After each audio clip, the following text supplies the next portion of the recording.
The rain fell in steady sheets against the tall windows of Ravencrest Manor, blurring the manicured gardens into impressionist smudges of green and grey. Lady Catherine Blackwood stood at the glass, her reflection pale and ghostly, watching the water streak down like tears she refused to shed herself. Behind her, the drawing-room hummed with the low murmur of her brother's voice as he discussed her future with their mother, as if she were a piece of property to be inventoried and allocated. "The Marquis of Harrington has expressed interest," the Duke was saying. "He's recently widowed, and while he has children, Catherine would want for nothing." "He's 47 years old," Catherine said without turning from the window. "Nearly 30 years my senior." "Catherine, do not be difficult," her mother chided. "Your brother has been more than patient. You are 23. Most young ladies of your station are married with children by now." Catherine's fingers tightened on the window frame. The wood was cool beneath her palm, solid and real, unlike the future they were painting for her. "Perhaps I am not like most young ladies." "That much is evident," her brother Edmund said dryly. The Duke of Blackwood had inherited their father's title 3 years ago, along with his sense of duty and his inability to understand anyone who did not share it. "Your eccentricities were charming at 17. They are decidedly less so now, Edmund," their mother warned, though her tone suggested she agreed with the sentiment. Catherine finally turned from the window. Her brother stood by the fireplace, tall and severe in his morning coat, every inch the aristocrat. Their mother sat ramrod straight on the settee, her hands folded primly in her lap. They looked like a portrait, Catherine thought, of everything proper and suffocating about their world. "Maybe I don't want to marry a man," Catherine said quietly. The words hung in the air like smoke. Her mother's teacup froze halfway to her lips. Edmund's expression shifted from irritation to something harder, more alarmed. "Catherine, that is quite enough," he said sharply. "Whatever romantic notions you've been filling your head with, they end now. You will receive the Marquis when he calls, and you will be gracious." "I meant—" Catherine started, but her mother cut her off. "We know what you meant, darling. That you wish to remain unmarried, to avoid the responsibilities of a wife. But that simply isn't possible for a woman of your position." The Dowager Duchess's voice was gentle but firm, misunderstanding intentional. "Now, there's the matter of the new governess arriving this afternoon. Edmund has hired her to oversee the household education programs and manage the manor's charitable works. You will make her feel welcome." Catherine recognized a dismissal when she heard one. She curtsied stiffly and left the drawing-room, her heart hammering against her ribs. In the corridor, she pressed her back against the wall and closed her eyes, fighting the urge to scream or cry or run until she reached the sea. She had nearly said it, nearly spoken aloud the truth that lived like a secret creature in her chest, pressing against her lungs until she could barely breathe. But even Catherine's courage had its limits. In 1887, some truths were too dangerous to voice, even to family. Especially to family. The afternoon brought a break in the rain and the arrival of Miss Eleanor Hartley. Catherine first glimpsed her from the upstairs gallery, a slender figure in a charcoal traveling dress stepping down from the carriage. Blonde hair caught the weak sunlight, pinned in a simple but elegant style. She moved with quiet confidence, directing the footmen with her luggage without fuss or pretension. Catherine found herself drawn downstairs, curiosity overriding her earlier determination to sulk in her room. She arrived in the entrance hall just as Edmund was greeting their new employee. "Miss Hartley, welcome to Ravencrest. I trust your journey was not too taxing." "Not at all, Your Grace. Thank you for the courtesy of sending your carriage." The voice was low and melodic, with the refined accent of someone well-educated but not aristocratic. When Miss Hartley turned, Catherine saw her face properly for the first time. She was beautiful, but not in the insipid way of débutantes with their carefully cultivated porcelain complexions. Miss Hartley's beauty was sharper, more intelligent. Her eyes were grey-blue, keen and assessing, and when they landed on Catherine, something flickered in their depths that made Catherine's breath catch. "Ah, Catherine," Edmund said, noticing her. "May I present Miss Eleanor Hartley, our new governess. Miss Hartley, my sister, Lady Catherine Blackwood." Lady Catherine. Eleanor curtsied with perfect propriety, but there was something in the way she held Catherine's gaze that felt improper, thrilling. "Miss Hartley," Catherine managed, her throat suddenly dry. "Welcome to our home." "You're very kind." A small smile played at the corners of Eleanor's mouth. "I look forward to working here. His Grace tells me you've been instrumental in organizing the charitable programs for the local families." Catherine blinked. She had helped with the food distributions and the school for tenant children, but Edmund usually took credit for such things. "I do what I can," she said carefully. "Then I hope we'll work together closely." Eleanor's eyes held hers a moment longer before turning back to Edmund. "If you'll excuse me, Your Grace, I should like to settle into my quarters before dinner." As the housekeeper led Eleanor away, Catherine stood rooted to the marble floor, watching until the blonde head disappeared up the stairs. Her skin felt too tight, her pulse too fast. She told herself it was merely surprise at meeting someone new, someone interesting in their provincial household. She told herself it was nothing more than that. But Catherine had never been good at lying, even to herself. Over the following weeks, Catherine found excuses to seek out Eleanor's company. The governess had been given rooms in the East Wing, nicer quarters than typical servants but separate from the family apartments.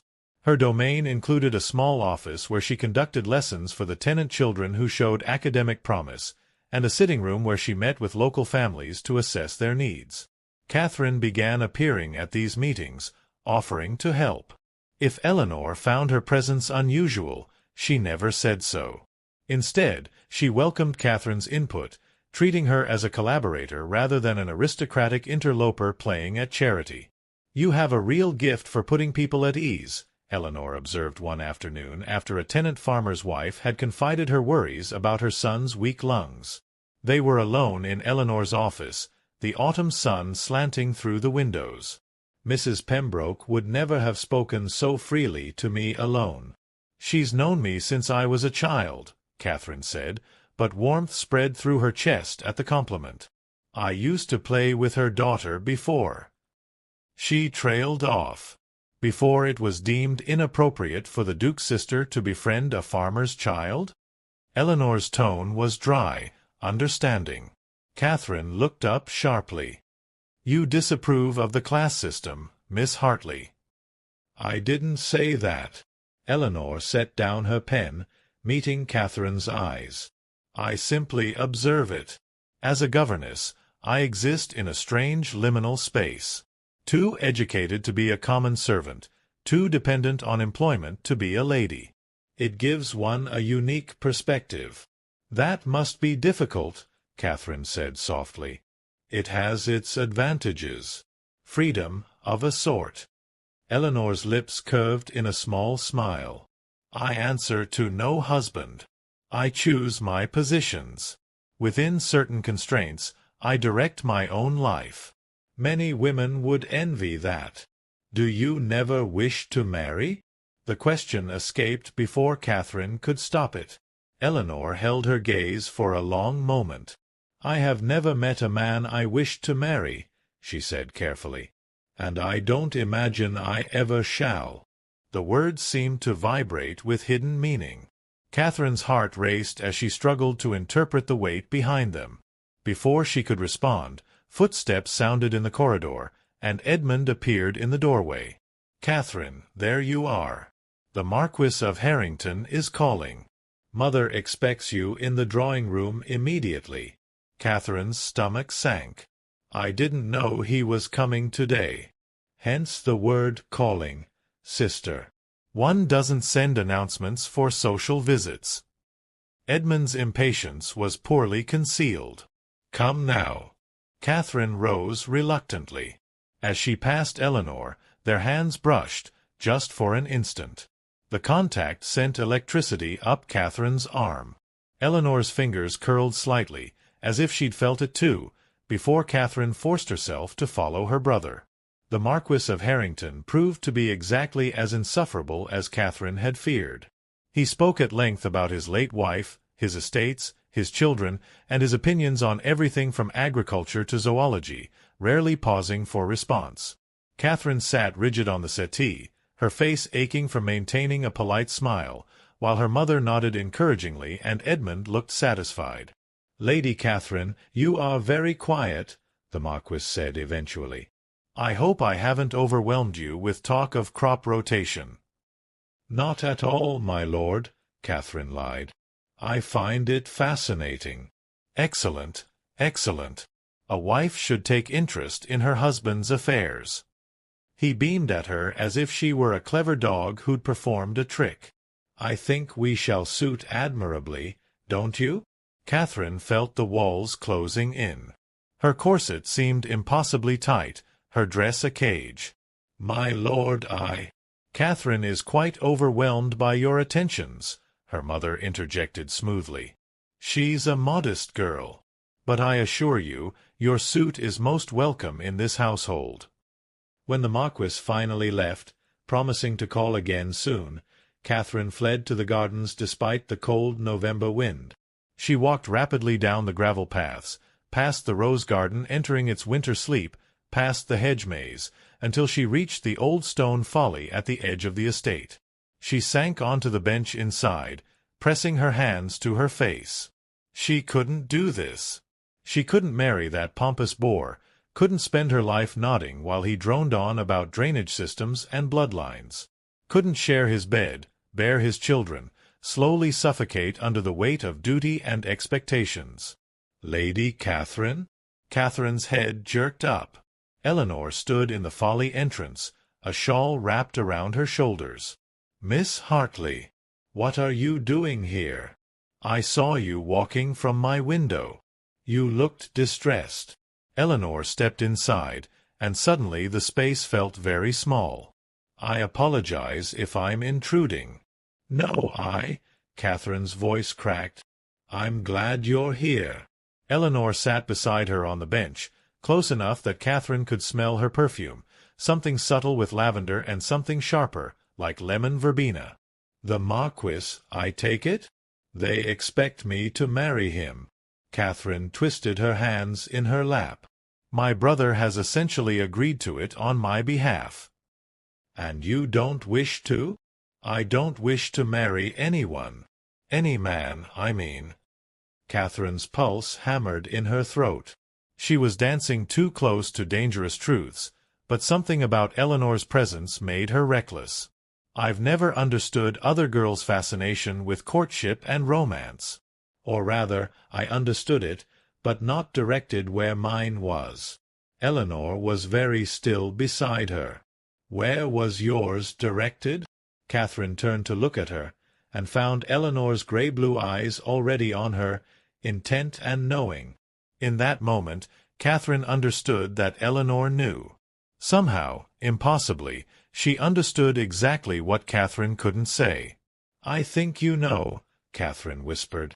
"I think I do." Eleanor's hand moved to cover Catherine's where it lay on the bench between them.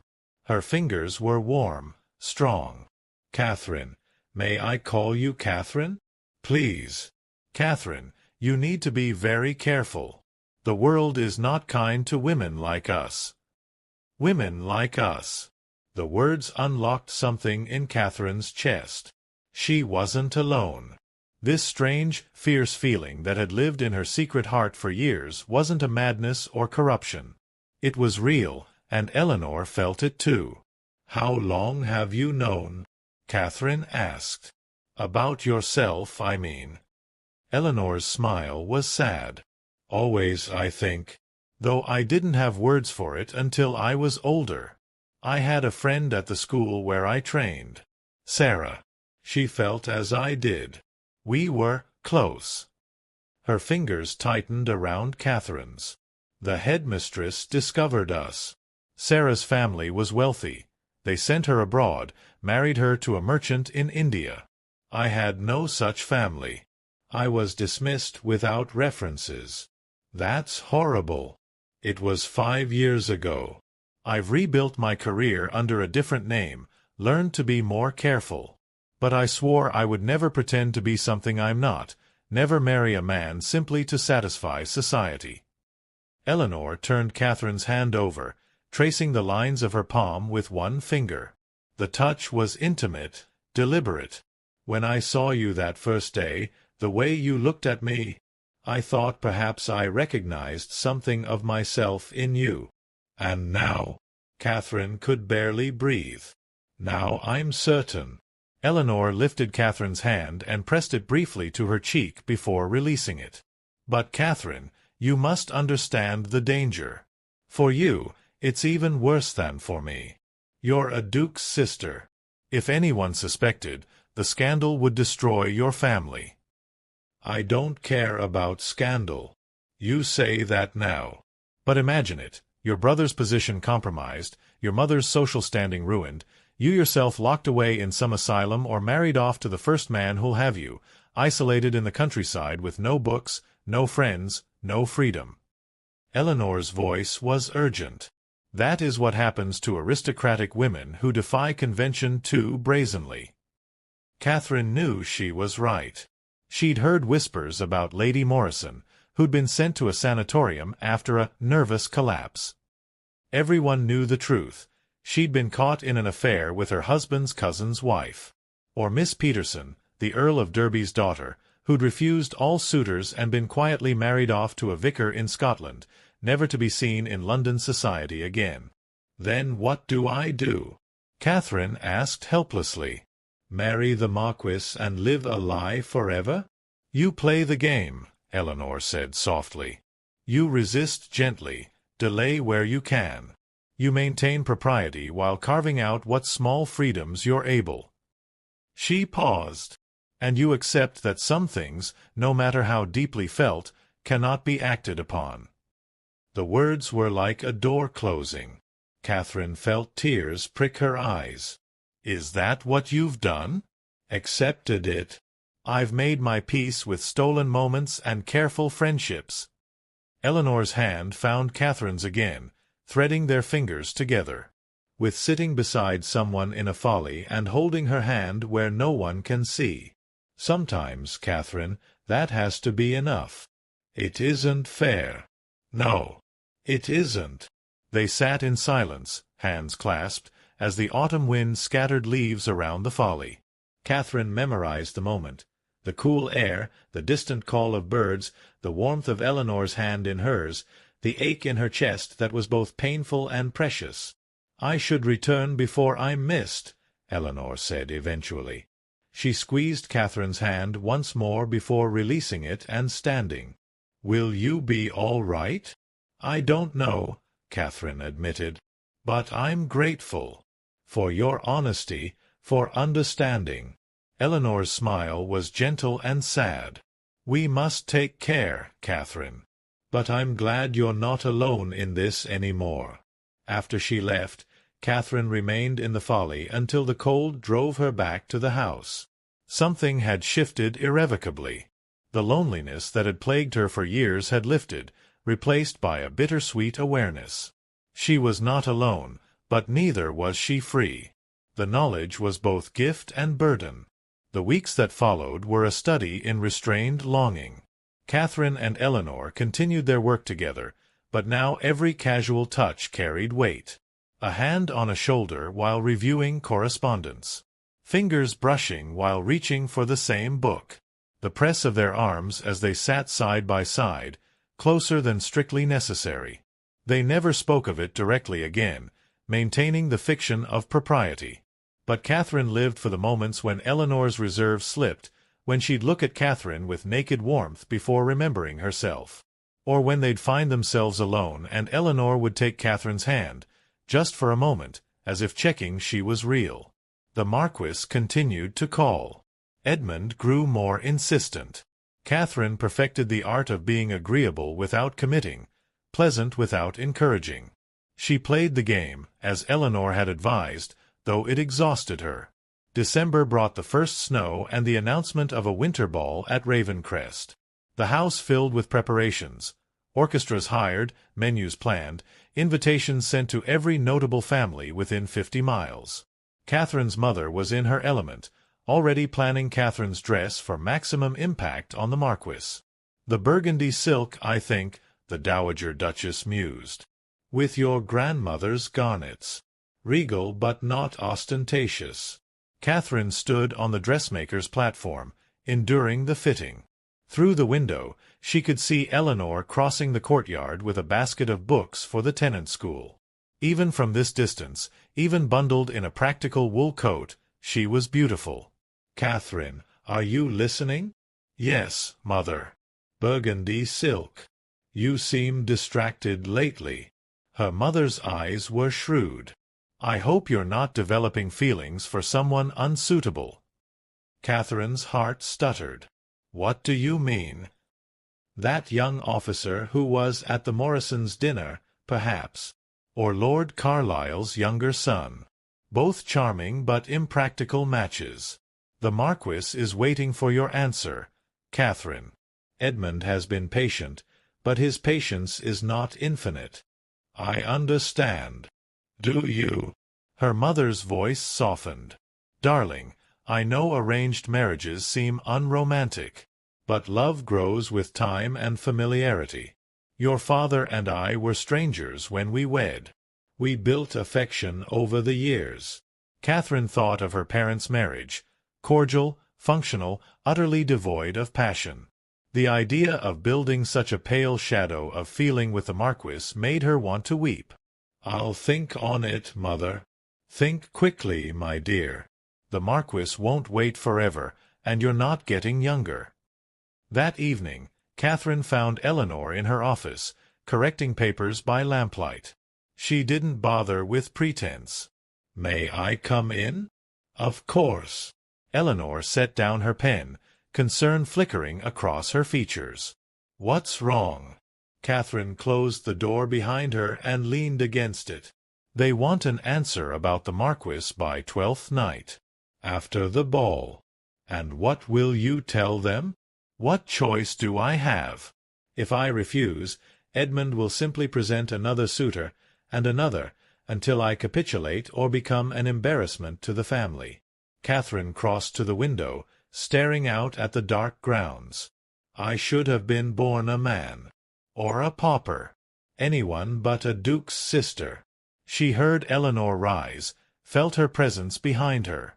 "Catherine." "Don't." Catherine's voice broke. "Don't tell me it will be all right, or that I'll find happiness regardless. We both know that's not true." Eleanor's hand settled on her shoulder, warm through the fabric of Catherine's dress. "I was going to say, you're stronger than you know. And you're not alone."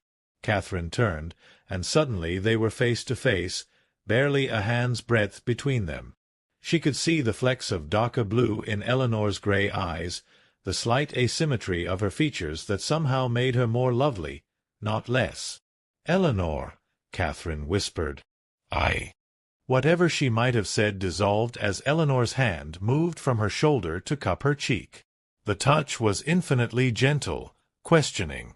Catherine's eyes fluttered closed, and then Eleanor's lips brushed hers. The kiss was soft, tentative, nothing like the passionate embraces Catherine had read about in forbidden novels.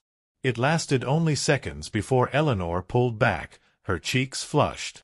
"Forgive me," Eleanor breathed. "I shouldn't have." Catherine kissed her again, less carefully this time. Eleanor made a small sound against her mouth, surprise giving way to response. Her arms came around Catherine's waist, pulling her closer, and Catherine felt as if she were falling and flying simultaneously. They broke apart only when the need for air became desperate. Catherine pressed her forehead to Eleanor's, her hands fisted in the fabric of Eleanor's simple day dress. "I've wanted to do that since the first moment I saw you," Catherine confessed. "As have I." Eleanor's smile was tremulous. "God help us both." "Is this madness?" "Probably." Eleanor's thumb traced Catherine's cheekbone. But I find I don't care." They kissed again, then again, learning each other with growing confidence. Catherine had never felt anything like this. The warmth spreading through her limbs, the rightness of Eleanor's body against hers, the dizzying pleasure of it all. Eventually, reluctantly, they separated. Eleanor straightened Catherine's hair with shaking fingers, tucking a loose curl behind her ear. "We have to be so careful," Eleanor said. "If anyone suspected—" "I know." Catherine caught Eleanor's hand, pressing a kiss to her palm. "But for now, in this moment, can we just be?" Eleanor's answer was to pull Catherine to the small sofa and settle beside her, gathering her close.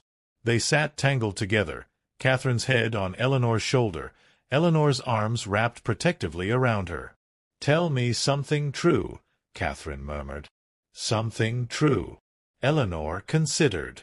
"When I applied for this position, I saw your brother's advertisement and thought it would be another dull post in another dull household. Then I arrived and saw you standing in that gallery, watching me with those extraordinary eyes, and I thought, 'Oh, I'm in trouble now.'" Catherine laughed softly.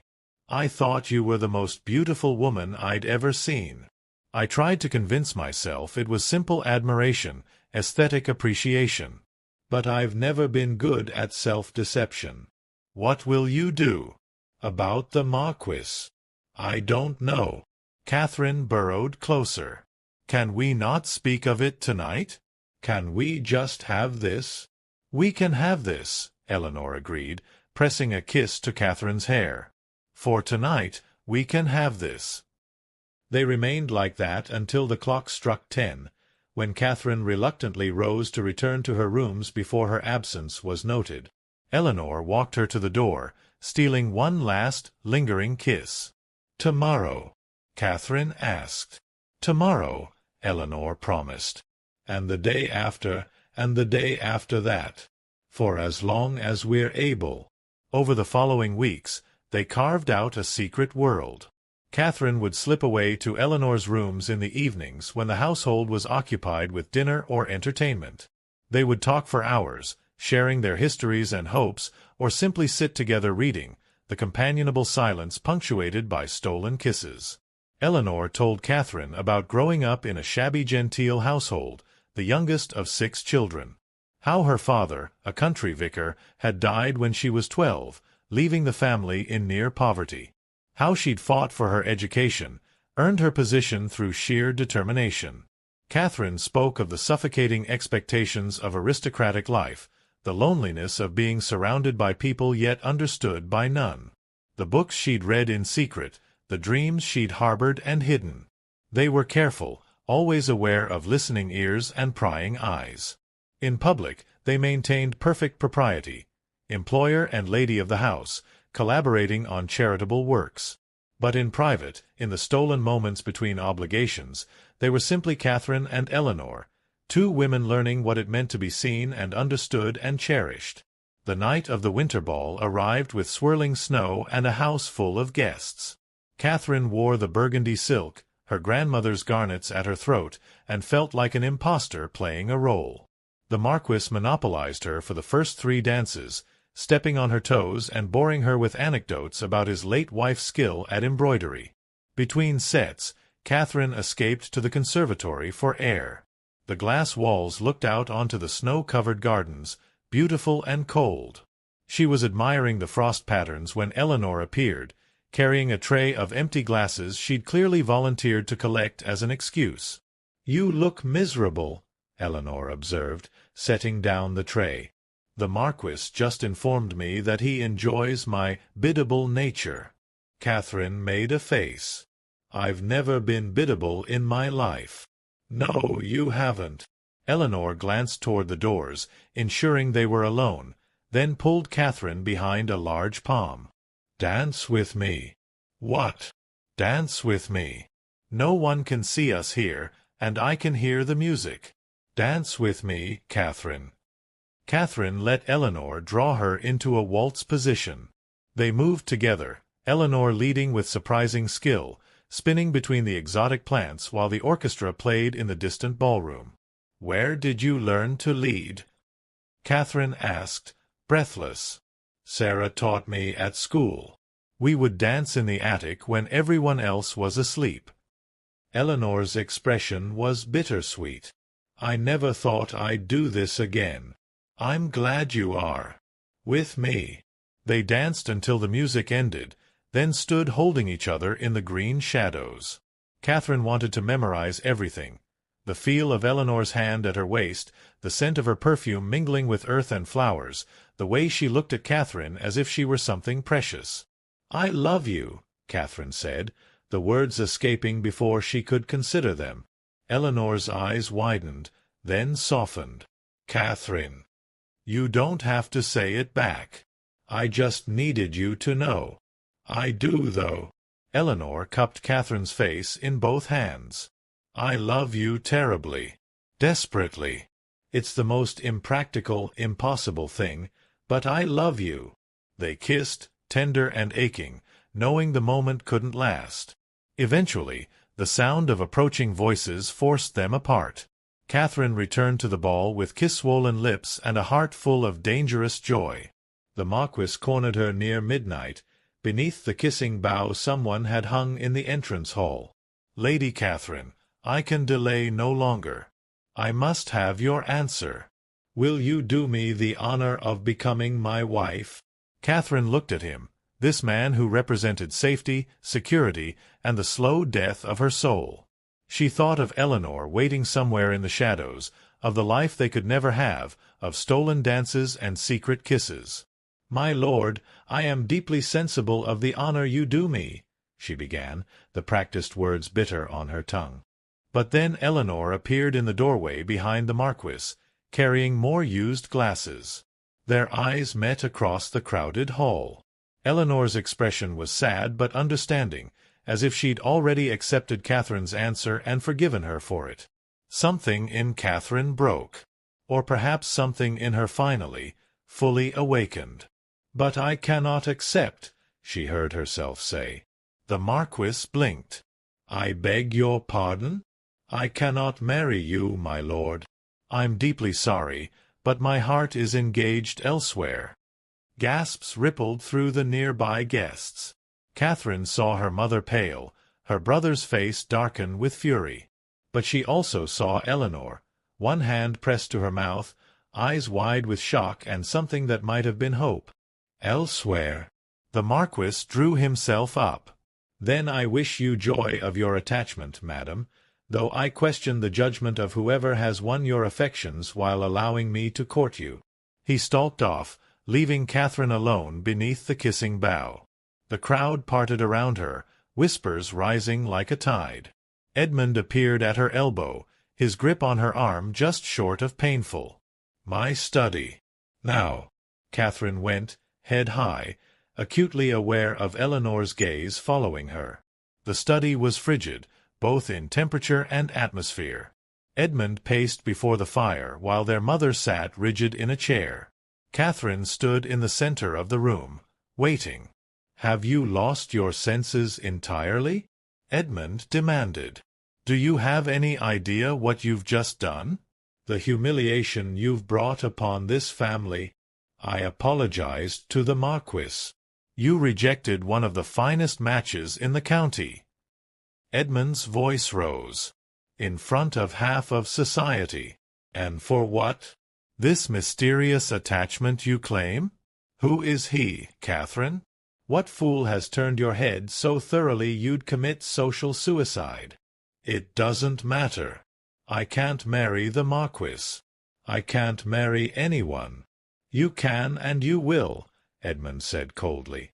"I've been patient with your eccentricities, but this ends now. You will write to the Marquis tomorrow, apologize for tonight's hysteria, and accept his suit if he's generous enough to renew it." "No." The word rang out clearly. Edmund stared at her as if she'd sprouted wings. "I beg your pardon?" "No," Catherine repeated, fear and exhilaration warring in her chest. "I won't marry him or anyone else. You can threaten me, you can cut me off, you can do whatever you like. But I won't live a lie to satisfy your sense of propriety. Catherine, please, her mother said, her voice strained. Be reasonable. Think of your future. An unmarried woman has no independence, no security. Then I'll find employment, like other unmarried women. I'll become a governess or a companion. Don't be ridiculous, Edmund snapped. You're the Duke of Blackwood's sister. You can't work. Why not? Because it's beneath my station? Catherine laughed bitterly. Is it less beneath my station than marrying a man I don't love, bearing his children, and slowly dying inside? You're hysterical, Edmund declared. Clearly you need time to recover your senses. You'll remain in your rooms until you've calmed down and agreed to write that letter. I'm confining you to the house until further notice. If you cannot behave appropriately, you'll be treated like the child you're acting like. Her mother rose, placing a hand on Edmund's arm. Perhaps we should discuss this in the morning when emotions aren't so high. Fine. But Catherine, understand this. If you persist in this madness, there will be consequences. I will not have my family's reputation tarnished by your selfishness. Catherine curtsied, more from habit than respect, and left. She climbed the stairs on shaking legs, her mind whirling. What had she done? The enormity of it was just beginning to sink in. She'd rejected the Marquis publicly, defied her brother, essentially declared her intention to remain unmarried. She'd set herself on a collision course with everything her world held sacred. In her rooms, her maid helped her out of the burgundy silk with pitying glances. Catherine dismissed her and stood at the window in her chemise, looking out at the snow-covered grounds. Somewhere in the manor, Eleanor was likely still helping with the ball's aftermath, unaware of the chaos Catherine had just unleashed. A soft knock came at the door. Catherine's heart leapt, but it was only her mother, wrapped in a dressing gown. "May I come in?" Catherine nodded, and her mother entered, closing the door softly behind her. "That was very brave tonight," the Dowager Duchess said quietly. "And very foolish." "I know." Her mother sat on the bed, patting the space beside her. Catherine joined her, feeling suddenly like a child again. "This attachment you mentioned," her mother said carefully. "Is it real, or were you simply desperate to escape the Marquis?" Catherine's throat tightened. "It's real." "I see." Her mother was silent for a long moment. "And this person, he's unsuitable?" "Below your station." "Something like that." Catherine couldn't quite bring herself to lie completely, but neither could she speak the truth. "Catherine, I need you to understand something. I know arranged marriages can seem cold, but the world is not kind to women alone. Without a husband, without your family's protection, you would have nothing. No money, no home, no position." Her mother's hand found Catherine's. "I'm trying to protect you." "I know, Mother. But I'd rather face the world alone than spend my life pretending to be someone I'm not." "You say that now. But loneliness is a bitter companion in old age." Perhaps her mother was right. Perhaps Catherine would regret this night for the rest of her life. But she couldn't seem to summon the fear that should have accompanied that thought. Instead, she felt strangely light, as if she'd shed some tremendous weight. "I'm sorry to disappoint you," Catherine said softly. Her mother sighed. "You're my daughter. You could never disappoint me, only worry me." She kissed Catherine's forehead. "Get some sleep. Tomorrow will be difficult enough." After her mother left, Catherine lay awake for hours, staring at the canopy above her bed. She'd crossed a bridge tonight, and there was no going back. Whatever came next, she would face it. And if she was very lucky, she wouldn't face it alone. The next days were tense. Catherine remained confined to the house, though whether as punishment or protection she couldn't tell. Guests departed with knowing looks and whispered speculation. The Marquis did not renew his suit. Catherine was barred from her usual haunts, including Eleanor's office. The separation was agonizing. She caught glimpses of Eleanor in the corridors, their eyes meeting briefly before one or the other looked away. But they had no opportunity for private conversation. A week after the ball, Catherine's mother summoned her to the morning room. "Your brother has made a decision regarding your situation," she said without preamble. "He's arranged for you to visit your aunt in Bath. A change of scenery, away from gossip. You'll leave after 12th night. For how long?" "Indefinitely. Until you've reconsidered your position." "Exile, then." Catherine had expected as much. "I understand. Do you?" Her mother studied her. "Because Edmund also said that if you refuse to go to Bath willingly, he'll have you sent to a private sanatorium. He's consulted with doctors. They're prepared to diagnose you with hysteria." The threat landed like a physical blow. Catherine had heard of such places, asylums where inconvenient women were locked away, subjected to treatments ranging from uncomfortable to barbaric. Cold water baths, isolation, forced feeding, all in the name of curing feminine madness. "He wouldn't," Catherine whispered, but even as she said it, she knew he would. Edmund took threats to the family's reputation seriously. He'd do whatever he deemed necessary. "He doesn't want to," her mother said quietly. "But he will if you give him no choice. Bath is the better option, Catherine.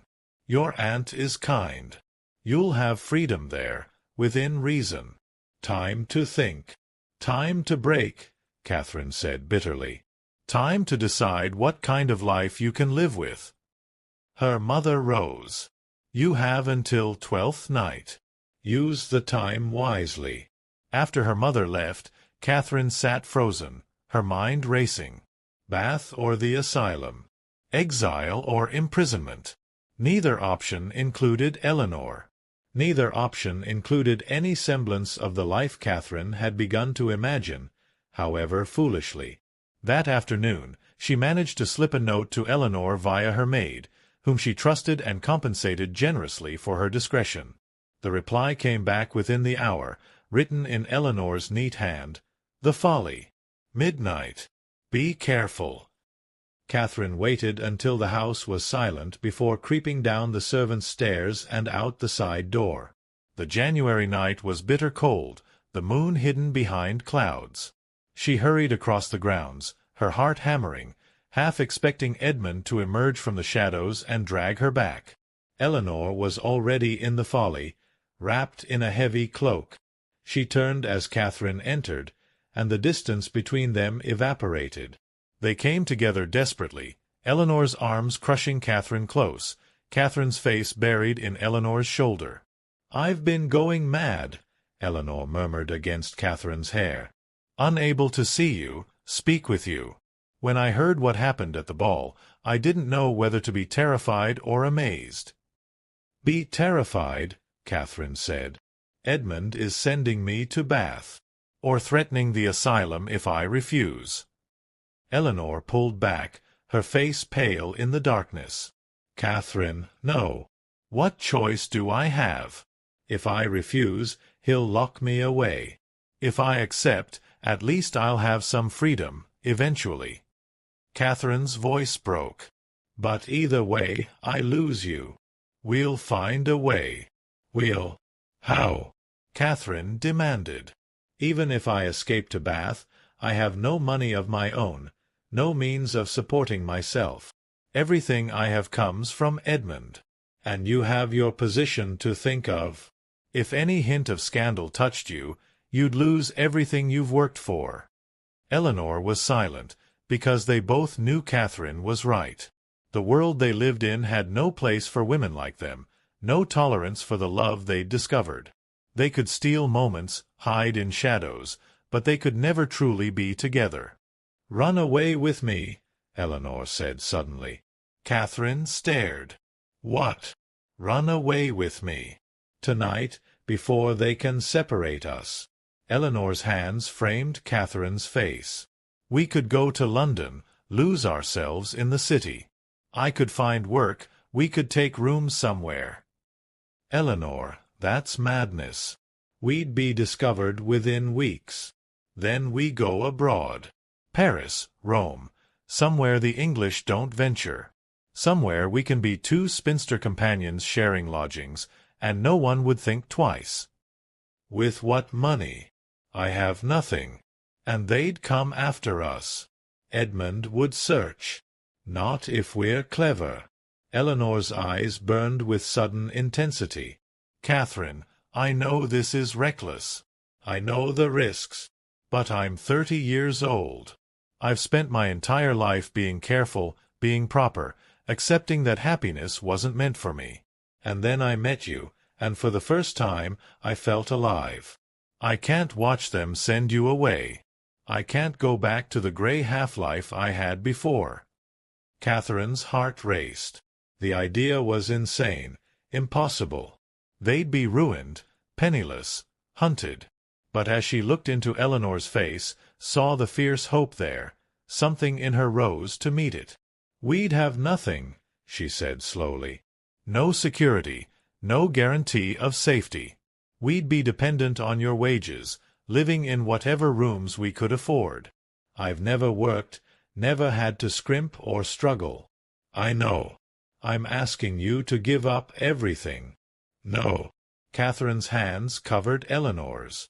"You're asking me to choose between a life that would kill my spirit and one that might actually be worth living. That's not even a choice." Eleanor's breath caught. "You mean it? You'd truly come with me?" "I must be as mad as Edmund thinks I am," Catherine said, and kissed her. "When do we leave?" They spent the next hour planning in urgent whispers. Eleanor had some savings, enough for travel and perhaps a month's lodgings. Catherine would take what jewelry she could carry, things that could be sold if needed. They'd go to London first, where Eleanor had contacts from her previous position. From there, they'd decide their next move. "We leave in 3 days," Eleanor decided. 12th night. "Everyone will be distracted with the celebrations. I'll hire a carriage for London under the pretense of visiting a sick relative. You'll slip out during the dinner, meet me at the crossroads near the village. And then we disappear." Eleanor pulled Catherine close again.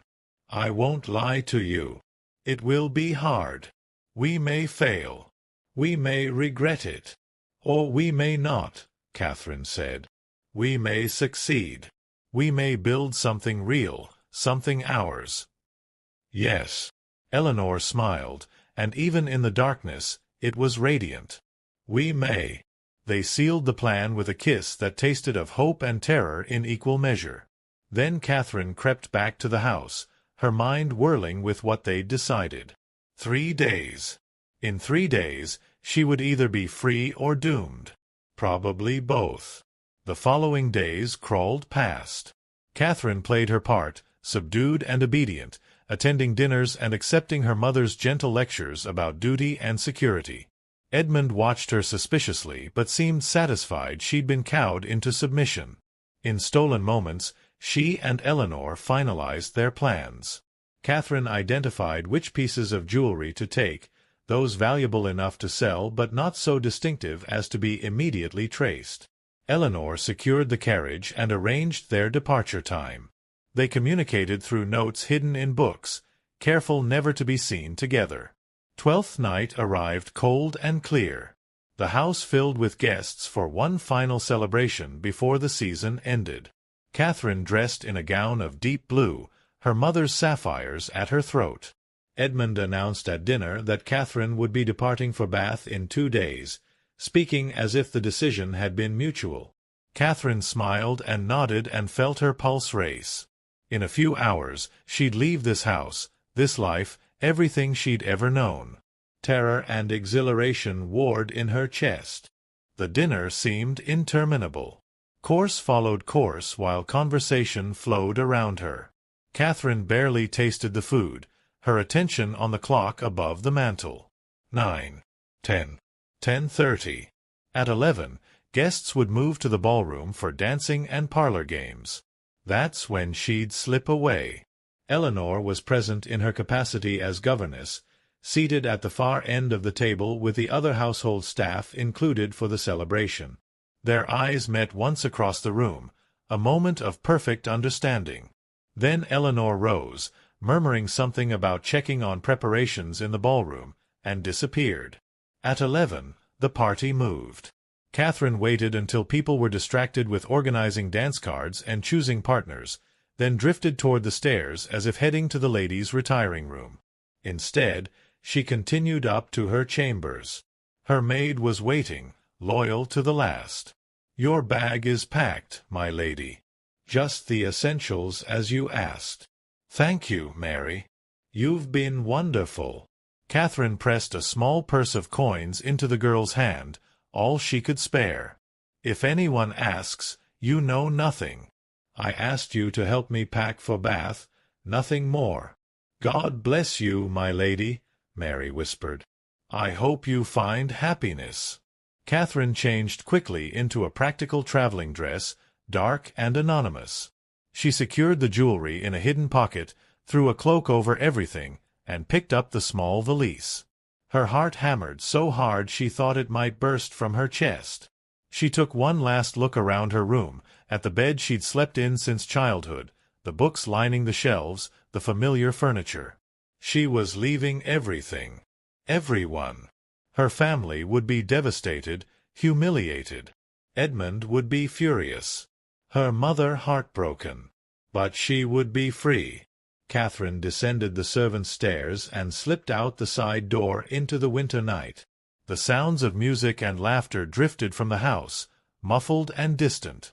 She hurried across the grounds, moving quickly through the shadows. The walk to the crossroads took 20 minutes. Catherine's breath came in white clouds, her fingers numb despite her gloves.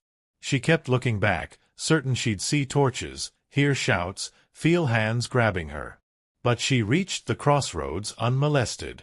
A carriage waited in the darkness, a single lantern glowing. The door opened, and Eleanor's face appeared. "Quickly," she urged. Catherine climbed inside, and Eleanor pulled her onto the seat. The driver, an elderly man who Eleanor swore could be trusted, called to the horses. The carriage lurched into motion. They sat in silence for several minutes, holding each other tight, as the carriage carried them away from Ravencrest, away from Catherine's old life. Only when the manor had disappeared behind them did Eleanor speak. "Are you all right?" "I don't know," Catherine admitted. "Ask me again in a week." "Fair enough." Eleanor's hand found hers in the darkness. "Catherine, if you change your mind, if you want to go back, we can turn around right now. No judgment." Catherine thought of Edmund's ultimatum, of the Marquis's presumptuous courtship, of the suffocating drawing-rooms and endless propriety. Then she thought of Eleanor's smile, the way she felt when they were alone together, the possibility of building a life where she could breathe. "No," she said firmly. "Forward, not back. Whatever comes." "Whatever comes," Eleanor echoed and kissed her. The carriage rolled through the night, carrying them toward London, toward the unknown, toward whatever future they could carve out together. The world they were entering would be hostile, unforgiving. They'd face poverty, scorn, isolation. They'd have to hide what they were to each other, live in constant fear of discovery. But they'd have each other. And Catherine found, as dawn began to break over the frozen countryside, that the prospect of facing those hardships with Eleanor seemed infinitely preferable to the alternative. "Tell me about London," she said, nestled against Eleanor's side. "Where will we stay?" "I have a friend, another governess, who has rooms in Bloomsbury. She'll put us up for a few days while I look for a position." Eleanor stroked Catherine's hair. "It's not glamorous. The area is middle-class, slightly shabby. Nothing like what you're used to." "Good. I want nothing like what I'm used to." "You say that now," Eleanor warned.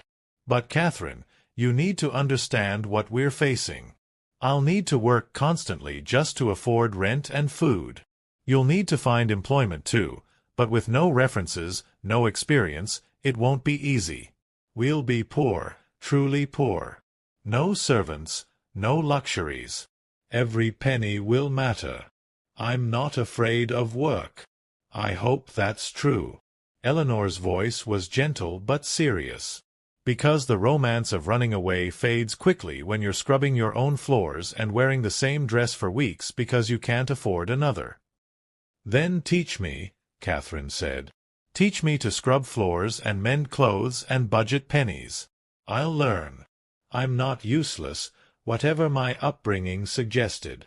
Eleanor's laugh was soft. "No, you're certainly not useless. You're brilliant and brave and utterly mad for doing this. No madder than you for suggesting it." "True enough."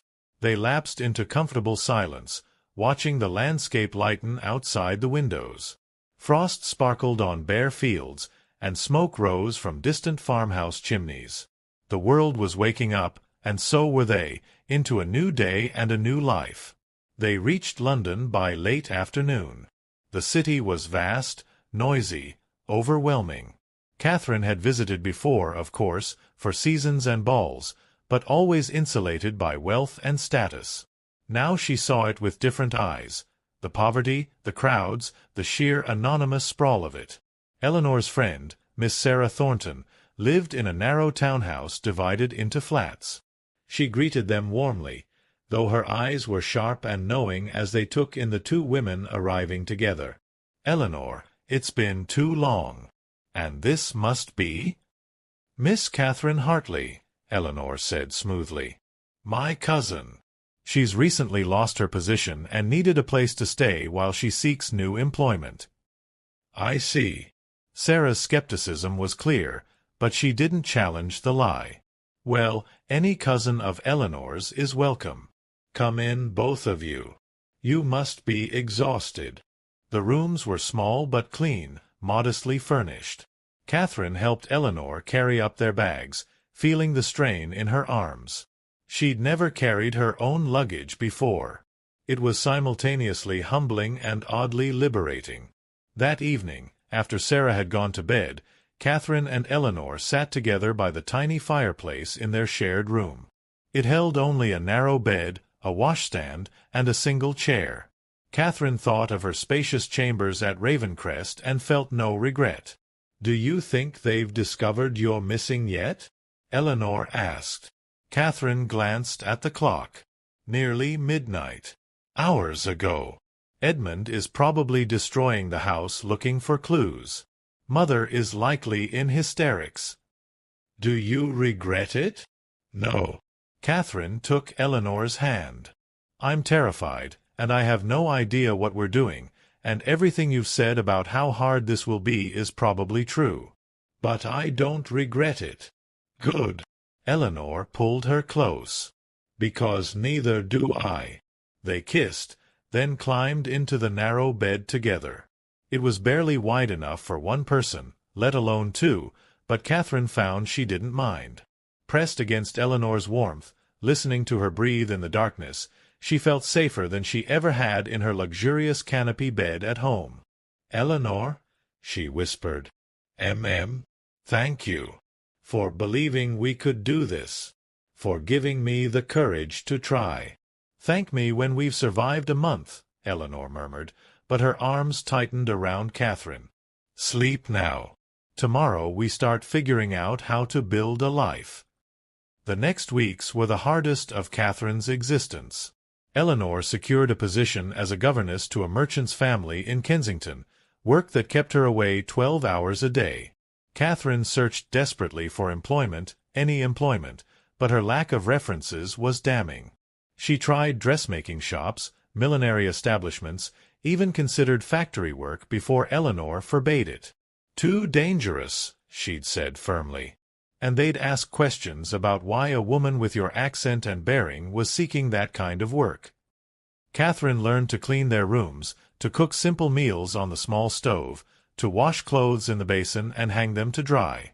Her hands, once soft and manicured, grew red and rough. She burned more meals than she successfully prepared.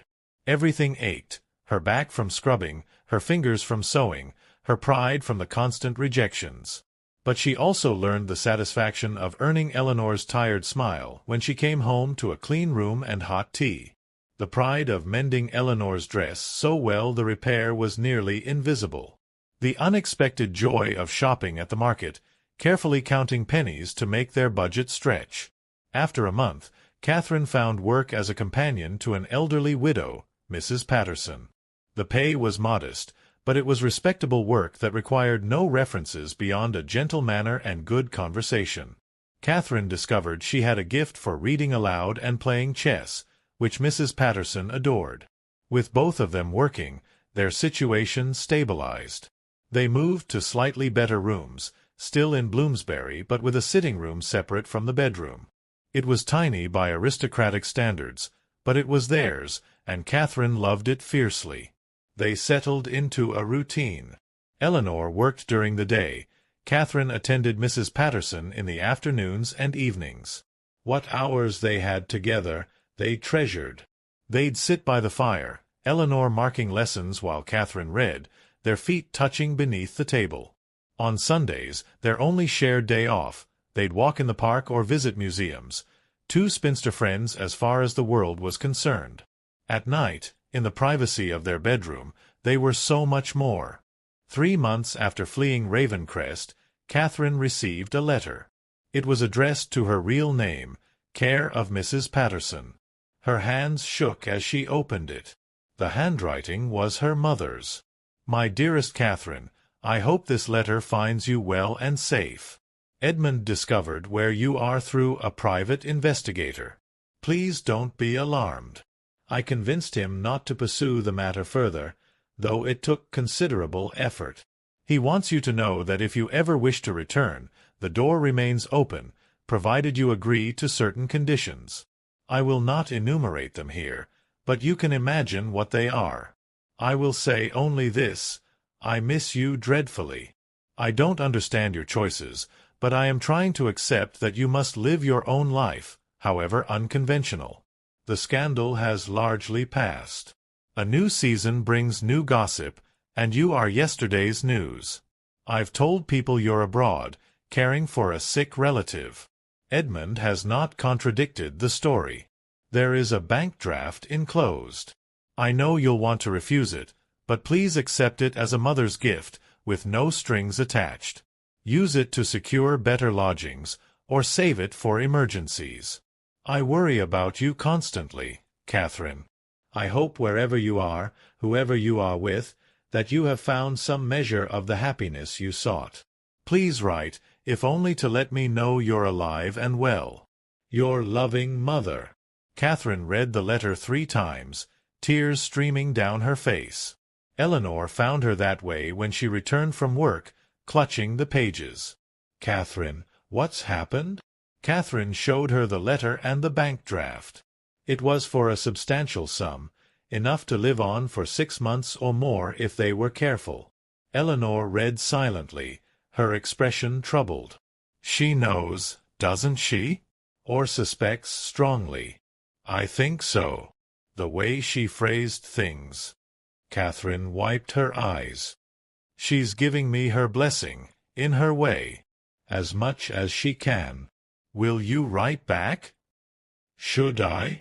Won't it put her in danger, knowing where I am? She already knows, or Edmund does. The question is whether you want contact with your family. Catherine thought for a long moment. Yes, she said finally. I do. I'm angry with Edmund, but I miss Mother. I miss parts of my old life, even if I'd never go back to it fully. Does that make me weak? No. Eleanor sat beside her, pulling her close. It makes you human. You can love your mother and still reject the life she wanted for you. The two things aren't mutually exclusive. Catherine wrote back that evening, a careful letter that revealed little but expressed gratitude for her mother's understanding. She didn't mention Eleanor directly, but she wrote, I am not alone, and I am not unhappy. Please don't worry for me. I found my way to something real and true, and I hope that can be enough for you." She mailed it the next morning and tried not to hope for a reply. Spring came, transforming London's parks into riots of green. Catherine and Eleanor celebrated their 6-month anniversary of leaving Ravencrest with a picnic in Hyde Park. They sat on a blanket beneath a willow tree, eating sandwiches Catherine had made herself, laughing at the ducks quarreling over breadcrumbs. "Happy?" Eleanor asked, threading flowers through Catherine's hair. Catherine considered the question seriously. They were poor, by her old standards. They lived in constant low-level fear of discovery. They could never be fully honest about their relationship, never hold hands in public or kiss anywhere but behind locked doors. Catherine's hands were calloused, her dresses were old, she'd learned what it meant to be truly tired and truly hungry. But she woke up every morning beside the woman she loved. She earned her own money, made her own choices, answered to no one but herself. She'd discovered capabilities she never knew she had, found strength in struggle. The life she'd built with Eleanor was small and precarious, but it was authentically hers. "Yes," she said simply. "I'm happy." Eleanor's smile was brilliant. "So am I." They lay back on the blanket, shoulders touching, watching clouds drift across the blue sky. Around them, families picnicked, children played, couples strolled. No one looked at them twice. They were invisible in their ordinariness, two unmarried women enjoying a Sunday afternoon. Catherine thought of the ballroom at Ravencrest, of her burgundy silk gown and her grandmother's garnets, of the Marquis droning on about crop rotation while she slowly suffocated, of Eleanor standing in the conservatory doorway, asking Catherine to dance. "I'd do it again," Catherine said suddenly. "All of it. Every hard moment. I'd make the same choice 1,000 times." Eleanor's hand found hers beneath the blanket, hidden from view but unmistakably there. "So would I."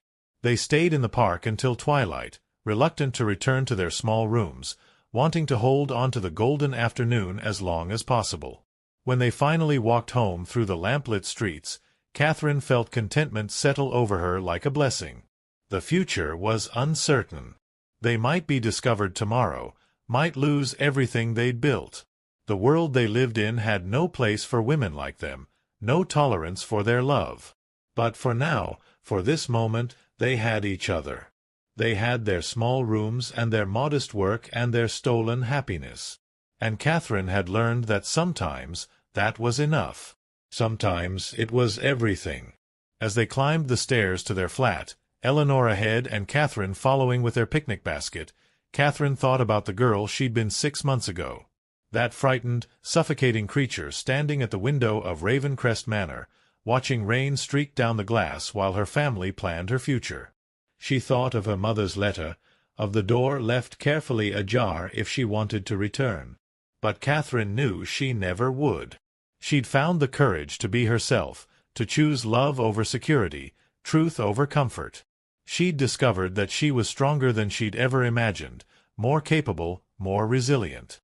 And she'd found Eleanor, who'd shown her what it meant to be truly seen, truly known, truly cherished for exactly who she was. Inside their flat, Eleanor lit the lamps while Catherine put away the picnic things. They moved around each other with the ease of long familiarity, a domestic dance they'd perfected over months of practice. When the curtains were drawn and the door was locked, Eleanor pulled Catherine into her arms. "I love you," Eleanor said simply. "I love you too," Catherine answered and kissed her.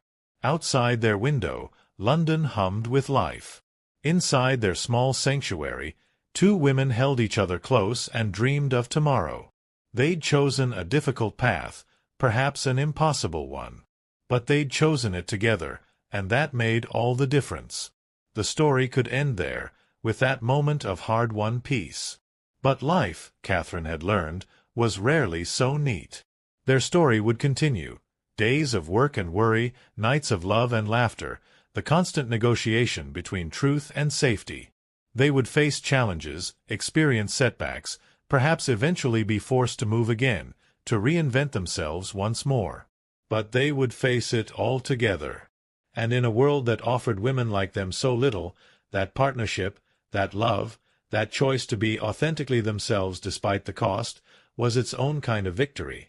Years later, when Catherine was old and gray, living in a cottage by the sea with Eleanor, she would look back on that rainy night at Ravencrest Manor and thank her younger self for her courage, for standing at the window and admitting, finally, the truth she'd hidden for so long. "Maybe I don't want to marry a man." Those 8 words had changed everything. They'd been the beginning of her real life, the life she'd chosen rather than the one that had been chosen for her. And though the path had been hard, though she'd sacrificed much and struggled constantly, she'd never once regretted speaking them. Because they'd led her here, to Eleanor, to freedom, to herself. And that, Catherine knew, was worth any price.